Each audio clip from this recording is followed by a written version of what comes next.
Mushoku Tensei is a story that shines with its immense level of detail, but that also makes it a very difficult anime to adapt. While I would normally try to do a cut content for every episode, certain circumstances have made that a little bit difficult to do until the beginning of part 2. So instead I'll be making a few of these shorter lore-based videos, ones that will cover topics that are definitely interesting but unfortunately glossed over due to the amount of exposition required to explain them. So let's begin this spoiler-free Mushoku Tensei Explained series by taking a look at how exactly magic works in this new world of fantasy. Let's get started. As we know from episode 1, there were 5 books to be found in the Grey Rat household. 2 fictional stories of fantasy, 1 guide to the various countries of the world, another that detailed the monsters found in the Fatoan region, and finally the textbook of magic. This book was basically a wizard's manual that outlined how to cast defensive spells between the difficulty of beginner to advanced. While specific spells did constitute a lot of the content, there was also quite a bit pertaining to the fundamentals, the first of which dictated the 3 main types of magic. There's attack magic for combat, healing magic for treating injuries, and summoning magic to, well, summon things. While that much is stuff we already know, both attack and healing magic are further divided into what's known as schools. Schools being the term for the different subtypes of magic in each main category. As it is with most fantasy series, attack magic is split into the 4 main schools of earth, wind, fire, and water, each allowing for the generation or manipulation of that specific element.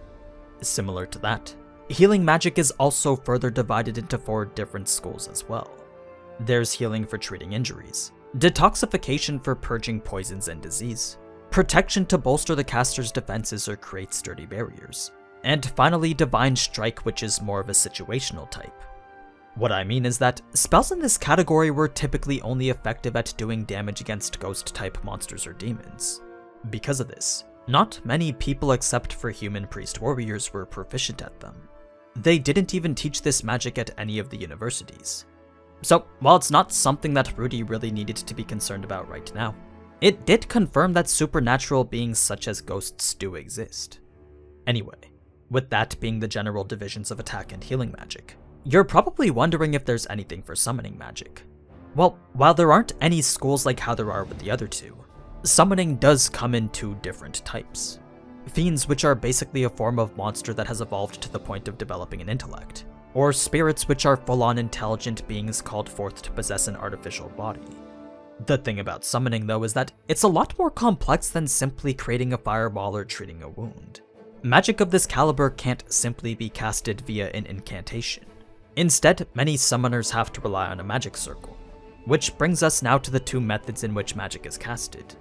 While the initial concept for incantations and magic circles does start out rather elementary, the theory of it is constantly evolving the more Rudy learns about it, especially when it comes to the act of reciting an incantation.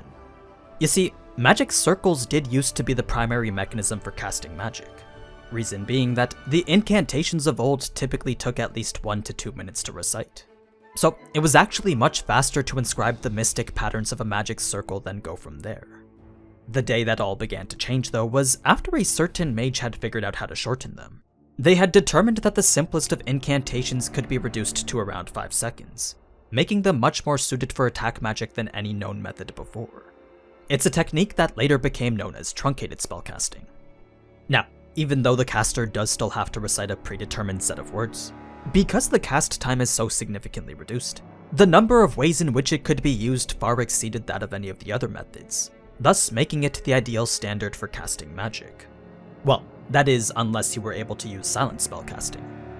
This is by far the most efficient and effective method, but it's also the most rare to do, likely due to the level of understanding of the fundamentals required to do it.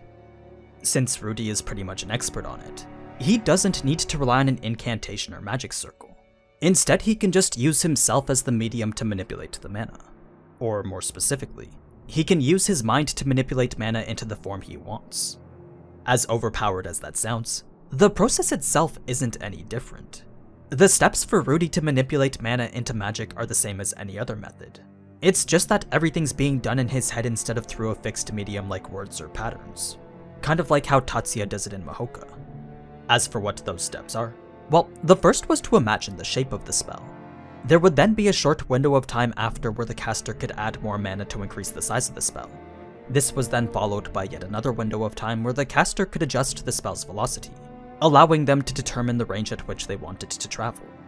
Once all of that was done, the only thing left to do after was to simply release. So the basic flow was pretty much spell genesis, determination of size, determination of speed, and then activation, all of which were either given in the words of the incantation or inscribed into the patterns of the magic circle.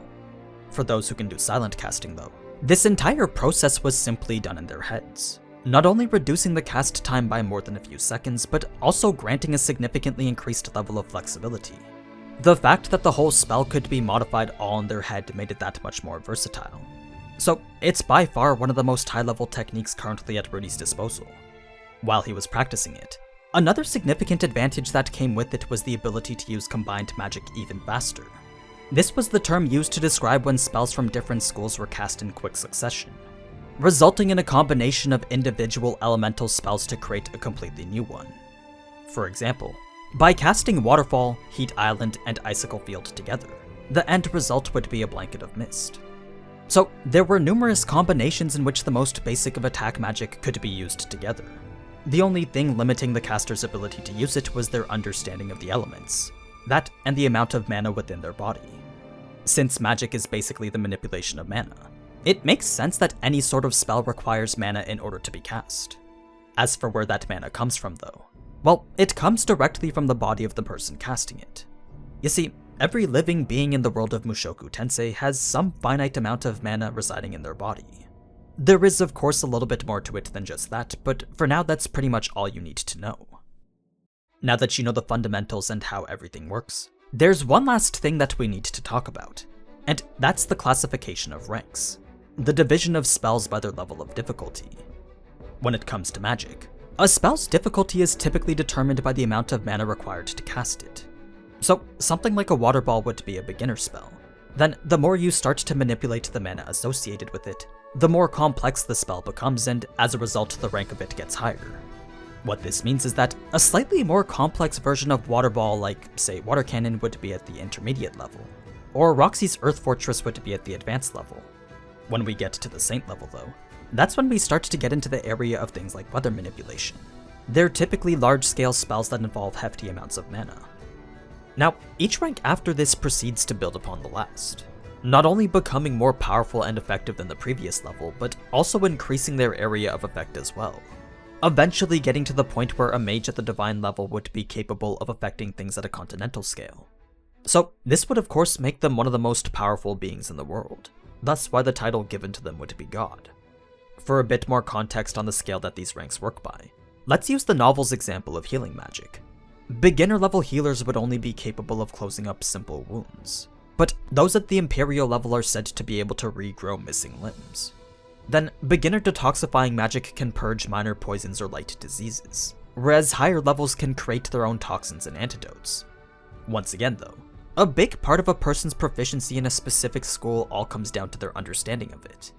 Because Rudy doesn't fully understand how flesh wounds or physical injuries are healed, he isn't able to cast that type of healing magic without an incantation. But if he did somehow possess a doctor's level of knowledge, then any sort of healing would be especially simple for him. That's why he can be at the advanced or saint level in all the attack schools, but still only be at the intermediate or beginner in the healing schools. Anyway, once a magician has proven to be capable of casting a spell in a specific school and at a specific rank, they'll then be granted a title in accordance with that. If we use Roxy as an example, her proficiency with water magic has resulted in her being given the title of Water Saint. So with Rudy being able to cast saint level water magic as well, he too would also be referred to as a Water Saint.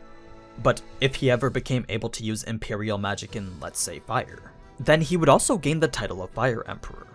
That, however, was extremely difficult and very rare to do. In fact, it was considered rare to even find a magician at the advanced level. That's not to say that magicians themselves were rare though. It's just that finding ones that were capable was. According to Roxy, the odds of finding a capable magician was about 1 in 400. Then only 1 in 100 of those capable magicians would ever be able to reach the advanced level. So that meant the actual odds of finding an advanced magician was about 1 in 40,000. given how low that number is, you can only imagine how rare it is to find magicians at any of the levels above advanced, let alone ones that are capable of doing things that Rudy can. So that just goes to show how skilled of a magician he already is.